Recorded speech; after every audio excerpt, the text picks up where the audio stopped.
What if everything you've been told about Mary Magdalene was a carefully constructed illusion, a version of history shaped not by truth, but by control?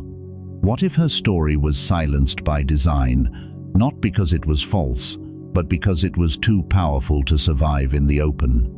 What if the images we were taught to see as sacred, the statues, the symbols, the familiar faces of devotion, were actually clues hidden in plain sight, pointing to a hidden narrative far more dangerous than we were ever meant to question?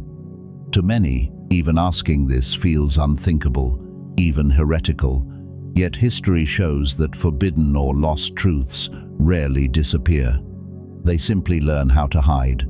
For nearly 2,000 years, Mary Magdalene has been reduced to a footnote, painted as a repentant sinner, her name stained, her authority stripped away by the very institution that claimed to protect divine truth.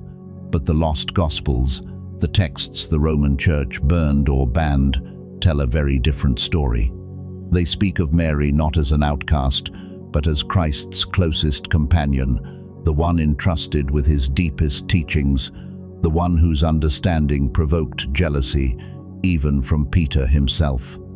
She was not merely a follower, but a reflection of the divine feminine, a central figure in a sacred story that was quietly rewritten and hidden from you. So why was she erased?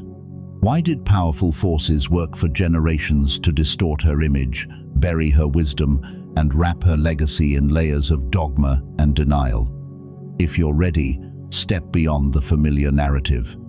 We are about to enter forbidden texts and esoteric teachings that challenge everything you thought you knew about Mary Magdalene, about Christ, about the early church, and even about the nature of spirituality itself. There are moments in a lifetime when something ancient seems to stir beneath the surface of the present, as if a forgotten memory is trying to rise back into awareness, and, if you listen closely, you may sense that this is one of those moments. To approach the story of Mary Magdalene is not simply to revisit history, but to step into a deeper question about power, memory, and the parts of ourselves that were taught to remain silent. To understand her, you must allow yourself to drift back nearly 2,000 years to a land under Roman occupation where tension hung in the air like heat before a storm. Jerusalem was restless then, crowded with longing and fear, filled with whispers of messiahs, healers, miracles, and the hope that a new age was near. It was a world shaped by strict laws and rigid hierarchies, where women were expected to remain unseen and unheard, their insight buried beneath tradition and control. And yet, within that world, Mary Magdalene appears again and again, quietly but unmistakably present. Her name is almost always listed first among the women in the Gospels, a detail so subtle it is easy to overlook, yet so consistent it begins to feel intentional, like a signal left behind for those willing to notice. Just as Peter stands at the head of the male disciples, Mary stands among the women, not by proclamation, but by presence. This was no accident. It is one of many clues hidden in plain sight. Then there is the story that has echoed through centuries, the one so often misunderstood, the account of the 7 demons said to have been cast out of her. Some have taken this literally, seeing it as proof of sin or moral failure. Others have sensed something more symbolic beneath the surface. What if these 7 demons were not signs of corruption, but reflections of 7 inner shadows, 7 fears or illusions that every soul must eventually face? And what if Mary was remembered because she was the first to pass through them, not broken by the process, but transformed by it? Through this deep inner purification, she becomes not emptied, but prepared, a vessel capable of receiving teachings that could not be carried by an unawakened mind.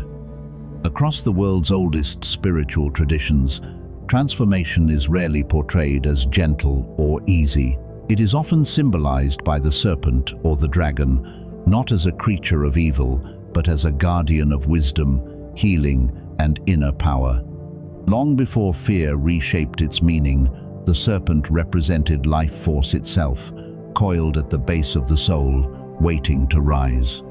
In this light, the story of Mary's 7 demons begins to look less like punishment and more like passage, the slow unbinding of the serpent as it ascends through layers of shadow toward clarity.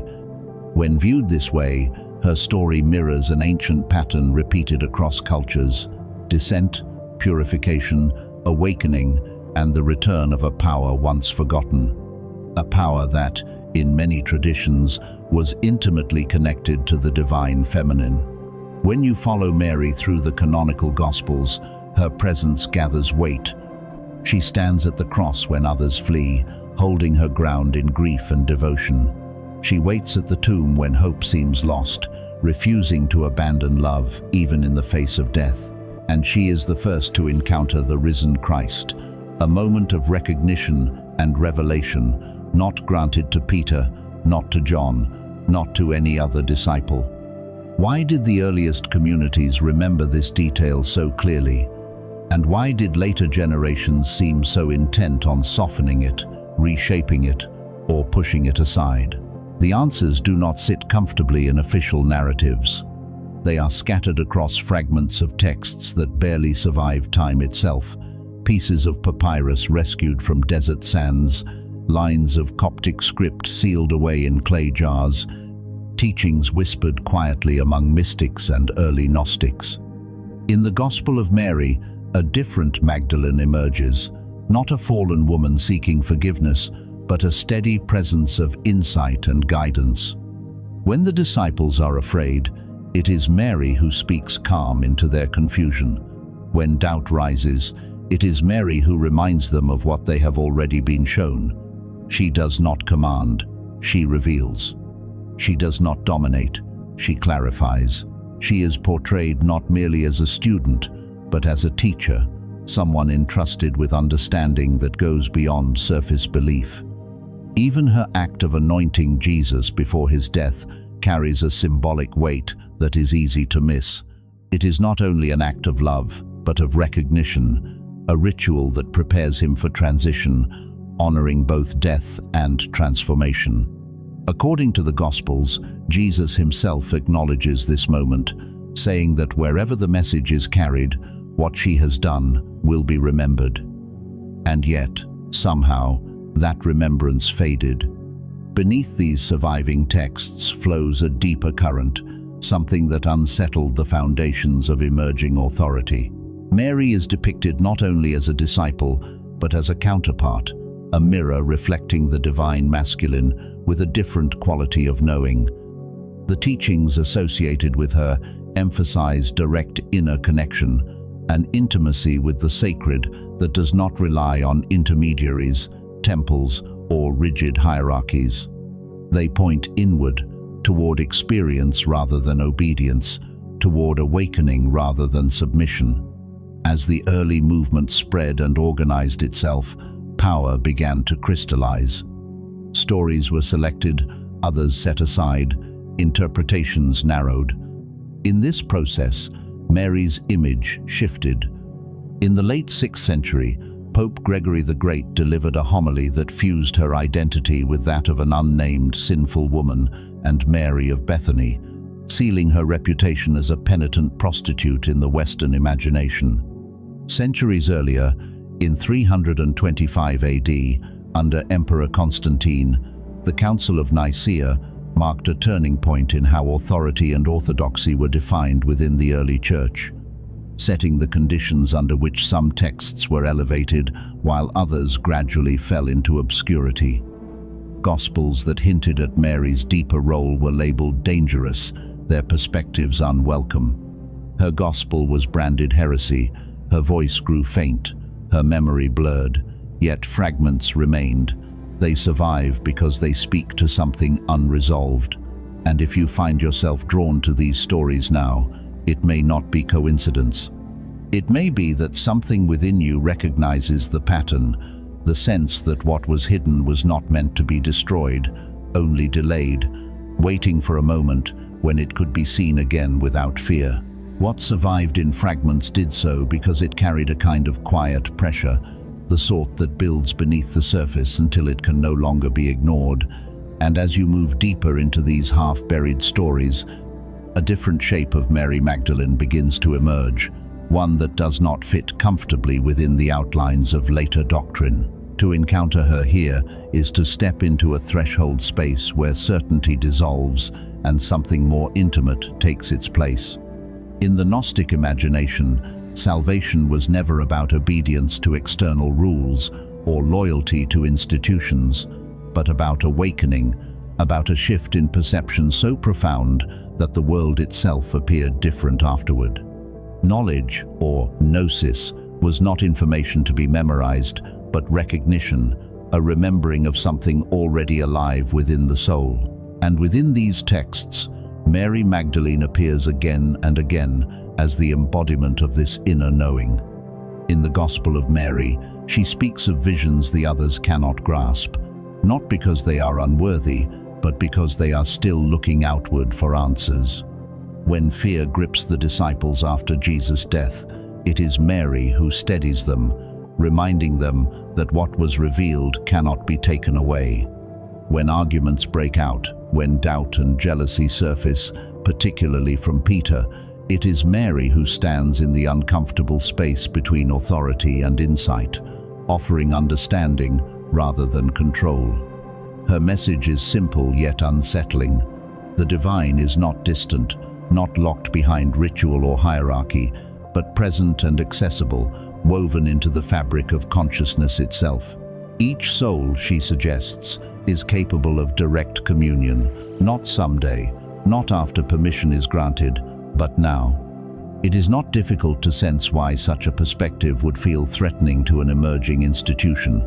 A spirituality that points inward does not require guardians. A truth that can be experienced does not need enforcement. And when that truth is spoken through the voice of a woman, the disruption deepens. In some early traditions influenced by Gnostic thought, Mary Magdalene was understood not as a romantic partner to Jesus in any simplistic sense, but as his spiritual counterpart, the balance to his presence, the feminine expression of the same current of awareness. Together, they symbolized a union far older than Christianity itself, the sacred joining of opposites that ancient cultures saw as the foundation of wholeness. Masculine and feminine, matter and spirit, knowing and faith, not locked in conflict, but moving toward harmony. In this view, creation itself was not a fall from perfection, but a fragmentation, a splitting of unity into polarity. And the path back was not escape, but integration. The bride and the bridegroom become symbols rather than roles, signposts pointing toward the reunification of what was divided.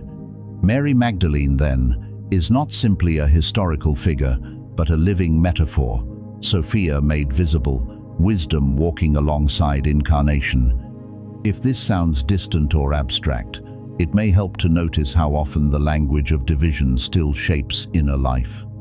How frequently people are taught to distrust parts of themselves, to elevate one aspect while suppressing another, to seek meaning outside rather than within. In this light, the suppression of Mary's story begins to resemble something more than a historical accident. If she represents the lost half of the divine, then remembering her threatens any system built on separation and control. Authority becomes diffuse. Power decentralizes. Responsibility returns to the individual. Over time, this radical possibility was inverted. Mary's name became associated with shame, her image reshaped into a warning rather than an invitation. Her gospel was dismissed as blasphemy. Her insights were labeled dangerous.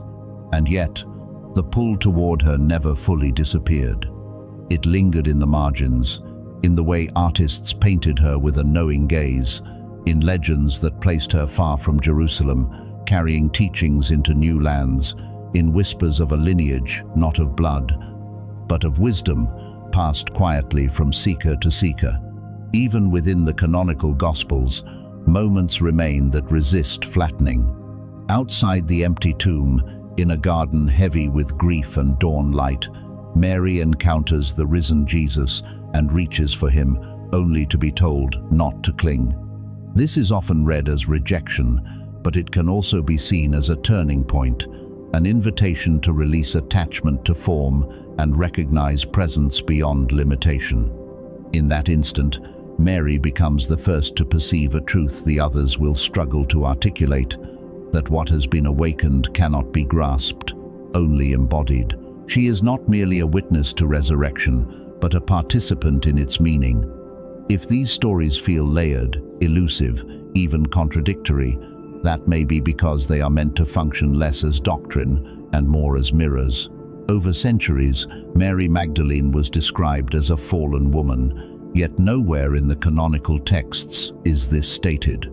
The Gnostic writings go further, describing a journey of the soul through inner obstacles, powers of fear, desire, and ignorance that seek to pull awareness back into fragmentation. Mary is portrayed as one who moves through these forces with clarity, shedding what binds her to illusion.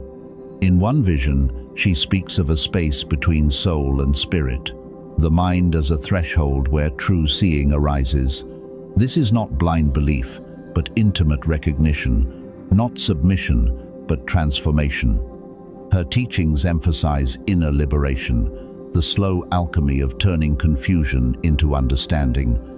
Even her anointing of Jesus takes on new meaning here, a gesture that honors both mortality and transcendence, preparing the way for passage rather than preventing it. According to the texts, Jesus affirms this act, yet history struggled to hold on to its significance. From the beginning, Mary's authority met resistance. Peter's questions, his discomfort with her closeness to Jesus, reveal a deeper tension between two spiritual orientations. One looks outward, seeking structure, hierarchy, and certainty. The other looks inward, trusting experience and insight. The first would eventually shape institutional religion. The second would retreat into the margins, surviving in mystical traditions until conditions allowed it to resurface. If you feel drawn to this tension, it may be because it echoes something familiar, a quiet conflict between what you were taught to believe and what you have sensed, but never fully trusted. And perhaps that is where Mary's story continues to live, not only in ancient texts or hidden art, but in the unresolved questions that refuse to leave you alone, inviting you to look again, not for answers handed down, but for recognition rising from within. What emerges from the margins, once you allow yourself to stay with it a little longer, is not a single forbidden idea but a pattern, one that repeats wherever power attempts to solidify and wherever inner knowing quietly resists being contained. As the first followers of Jesus scattered and communities began to organize, the story of faith slowly intertwined with politics, survival, and authority. Choices had to be made about what could be said aloud and what would be pushed into silence. Texts were gathered, debated, selected. Others were set aside, not necessarily because they were false, but because they pointed in directions that were difficult to govern. Gospels that emphasized inner revelation, personal vision, and spiritual equality did not serve a growing institution that needed coherence and control. Among the writings that never entered the later canon was the Gospel of Mary, its voice deemed too disruptive, its perspective too open-ended. Centuries later, when Pope Gregory the Great redefined Mary Magdalene in the public imagination, the shift completed a long process of inversion. The woman once remembered as a leader and teacher became a symbol of repentance and moral failure. It was a subtle transformation, but a powerful one. By reframing her story, an entire way of understanding spirituality was quietly redirected. Yet even then, something refused to disappear. Art carried what texts could not. In ancient cathedrals, figures of a woman holding a vessel appear again and again, her gaze steady, her presence unmistakable to those who linger. Legends speak of her journey beyond Judea, carrying teachings into unfamiliar lands, not as doctrine, but as lived wisdom. Some stories hint at a sacred lineage, not necessarily of blood, but of remembrance, a way of seeing passed through generations of seekers who sensed that something essential had been misplaced. And then, in 1945, the desert gave back what it had been asked to hold. Near Nag Hammadi, jars were uncovered containing Gnostic writings long thought lost, including the Gospel of Mary. After centuries of silence, her voice returned, not accusing, not demanding belief, but describing the soul's movement through confusion toward clarity, through fear toward freedom. She speaks of inner ascent, of shedding attachments that bind awareness to illusion, of recognizing that the obstacles encountered on the path are not enemies, but teachers. For modern readers, these words land differently. They do not belong comfortably to the past. They feel strangely immediate, as if addressing an inner landscape that still exists. This may be why Mary Magdalene continues to draw those who feel caught between inherited belief and lived experience. Her story does not ask you to reject faith, but to deepen it. It does not insist on replacing one authority with another, but on noticing where authority has always been quietly present. If the divine feminine was once pushed into shadow, its absence left a mark, not only on theology, but on the way people relate to themselves. Qualities associated with intuition, receptivity, embodied wisdom, and emotional intelligence were often dismissed or distrusted. In this sense, restoring Mary's story becomes less about correcting history and more about rebalancing perception, not to elevate one side over another, but to allow what was divided to speak again. This is why the idea of Mary as Sophia, wisdom made visible, carries such resonance. She is not meant to replace Christ, but to stand alongside him, revealing that wholeness arises through relationship rather than dominance. The union symbolized by bride and bridegroom is not a literal pairing, but an inner alignment, a return to coherence where knowledge and love are no longer separate. When Mary stands outside the empty tomb and hears her name spoken, recognition dawns not through proof, but through presence. She knows, not because she is convinced, but because something within her responds. In that moment, she becomes the first to carry a truth that cannot be possessed, only shared. This is why her legacy feels unfinished. It does not conclude with certainty. It opens into responsibility. What you do with this story is not prescribed. You are not asked to adopt a new belief or discard an old one. You are simply invited to notice what stirs as you listen. Perhaps the reason Mary Magdalene was considered dangerous was not because of what she claimed, but because of what she implied. That transformation is possible, that access to the sacred is not limited, and that no system can fully contain the human capacity for awakening. Her story suggests that what has been hidden often waits patiently. For the moment, it can be received without fear. If this feels personal, it may be because it is. The patterns traced through her life mirror questions that arise whenever someone senses a gap between what they have been told and what they have lived. To stand at that threshold is uncomfortable, but it is also where choice becomes real. Mary's story does not end with the restoration of her name. It continues wherever someone decides to look inward rather than away, to trust experience alongside tradition, and to allow the possibility that what was once silenced was never meant to be forgotten. In that sense, her resurrection is not an event confined to the past. It is an ongoing invitation, one that unfolds each time a person recognizes that the path to wholeness has always been closer than they were led to believe. What you have just moved through is not simply a story about the past, but a quiet crossing, a recognition of patterns that have been present all along. The wisdom we traced was never meant to overwhelm or convince, only to surface gently in its own time, the way something long remembered returns when the mind grows still enough to receive it. Mary Magdalene remains more than a figure shaped by history. She endures as a presence, a reminder that what was hidden was never lost, only held in trust. If certain moments felt personal, unsettling, or unexpectedly familiar, that is not coincidence. It suggests that something within you was already listening before the words arrived. There is no sense of being late here, no sense of having missed a turning. The path you are on unfolds according to its own rhythm, and the questions that have surfaced belong exactly where you are now. Nothing needs to be resolved tonight. Nothing needs to be named or defended.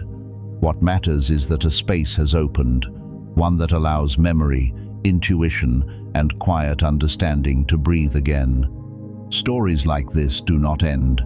They soften, they linger, and they continue in subtler forms. As this reflection settles, it naturally leads onward, not as an urgency, but as an invitation toward the next layer, waiting to be explored when the moment feels right.